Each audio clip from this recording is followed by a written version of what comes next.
Welcome to Creative Tien channel. Today I have some pattern I like to share. Since we are going into the holiday season, I made some punch card pattern. You can use it for machine knitting or do the hand knitting. And you can find the free download of these two patterns in the description box. This can be pattern repeat, so you'll be continuous if you want to make a long scarf or a wide panel. For this one, I have black cat and a skull. This is a bigger pattern. I have 24 stitches because that's a standard punch card pattern, and I have 60 rows. So if you want to do the machine knitted fair isle stitch, you can copy the whole chart and punch your own card. For this one, I have a bat looking thing on the top, and then pumpkin and ghost.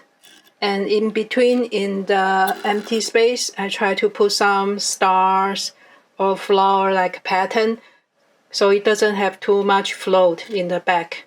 For this one, each of the motif is a little bit smaller. And you can also change the size by using a thicker or thinner yarn. Today I'm going to use my Brother 260. This is the bulky machine with punch card. I also have a ribber, but you don't need a ribber for the fair isle pattern. So you will need some type of punch card if you want to punch your own card. And you can find it on eBay.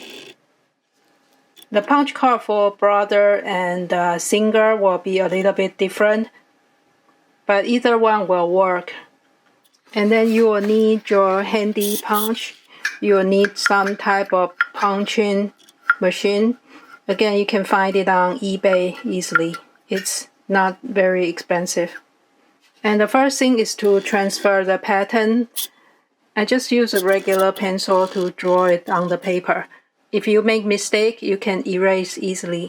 You can just count the stitches to transfer the drawing. And it's easier if you start with the outline.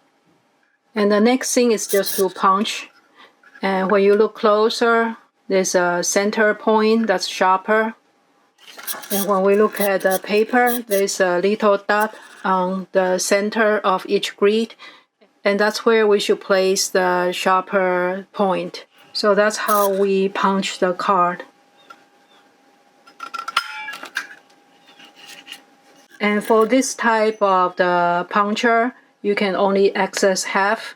So you have to move it and switch to the other side for the other half. So we just punch out everything we just draw. And if you make a mistake, just put a tape over it, you'll be fine. So the trick to punch is to make sure it's centered. And you can press down a little bit to fill the hole in the center of each grid, align with that hole. That's how you make sure it's punched in the center.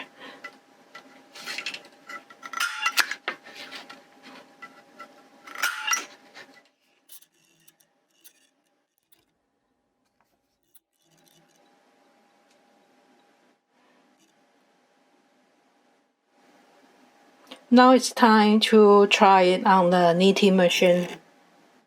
Here is a card slot on my Brother 260, and you can move the card by turning the dial.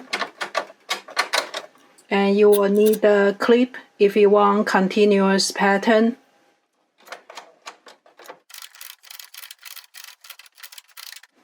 You press down and turn until we can connect both ends together, and we will use a clip.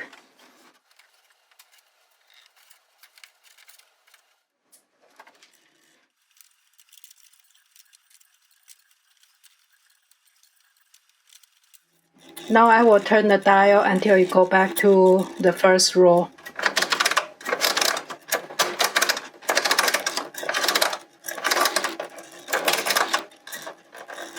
Here's row 1. And for the single machine, it will be a little bit different. Depends on the card. This card is designed for brother, so I just follow the number 1 for my brother machine. And you can see the 3 symbols here. There's the first one.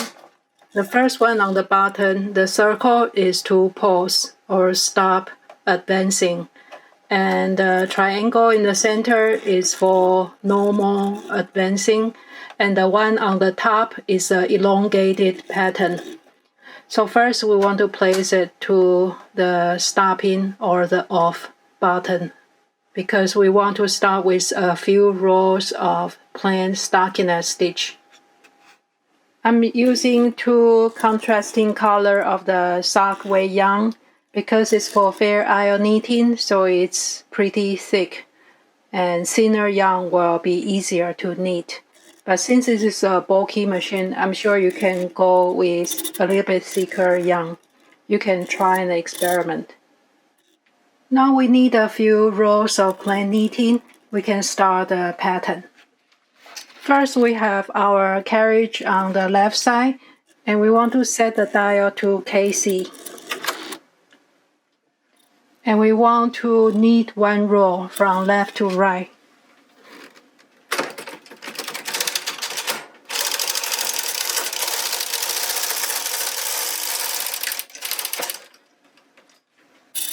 Now we are going to push the MC button in the center on the top, and we'll unlock the punch card by pushing this handle to the center, the small triangle.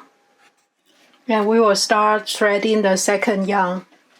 I thread it from the left side and to the B slot. So the first one is the A. We can close the gate, so it's behind. And the second color is the B. You just slide in. And you still need some weight, maybe handle clip, so it stays down. And we are ready to knit. And make sure the tension is not too tight or too loose.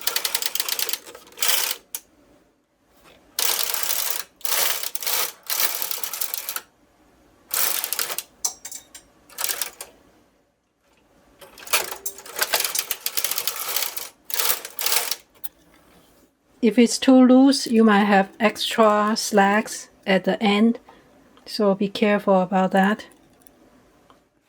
And since this is just a sample, I just add a clip to that extra slack, and later we can fix it. Now we just keep going back and forth, and you can start see the pattern.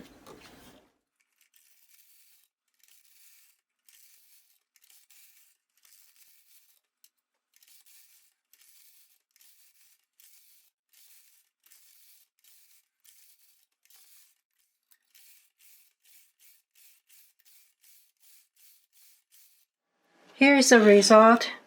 I didn't finish the edge, and some stitches seems a little bit loose. I used tension 3. Maybe I should tighten the tension a little bit. You can see the pattern is always centered. It doesn't matter how many stitches, and it will keep repeating horizontally and vertically. I hope you enjoyed this video, and remember to check out the description for the free download. Thank you so much, and see you next time.